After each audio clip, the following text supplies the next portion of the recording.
ప్రతి మహిళ ఖచ్చితంగా ఈ వీడియోను చూడాలి, ప్రతి ఒక్కరికి తెలియజెప్పాలి. ఒక తండ్రి తన గారాల కూతురికి ఖరీదైన ఐఫోన్ కొనిచ్చాడు. కూతురు చాలా సంతోషపడి వెంటనే ఓపెన్ చేస్తుంది. వెంటనే తనకు కొంచెం డబ్బు కావాలంటుంది. తండ్రి ఎందుకు అని ప్రశ్నించాడు. అందుకు కూతురు ఇలా చెప్పింది, ఐఫోన్ కి screen guard and back cover వేస్తే కింద పడ్డా పగలకుండా దుమ్ము పడ్డా వెంటనే తుడిచేలా ఉంటుంది. అవి కూడా ఐఫోన్ వారే తయారు చేస్తారు. వాటితో ఫోన్ కి చాలా అందం కూడా వస్తుంది అని చెప్తుంది. అందుకు తండ్రి చిరునవ్వు నవ్వి, మనిషి తయారు చేసిన చిన్న వస్తువును కనబడకుండా దాచేసి దానికి అందం వస్తుందంటున్నావు. మరి ఆ దేవుడిచ్చిన వెలగట్టలేని ఈ శరీరాన్ని మాత్రం నిండు బట్టలతో కప్పితే అందం కనబడదంటూ సగం బట్టలు వేసుక తిరుగుతున్నారు.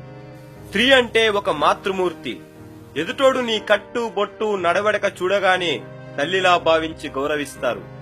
సగం విప్పుక తిరిగితే ఎదుటోనికి కనబడేది నీ అందం కాదు, నీపై వ్యామోహం. ఈ వీడియోను తప్పక షేర్ చేయండి. పోయేదేం లేదు, 10 మందికి ఉపయోగపడుతుంది.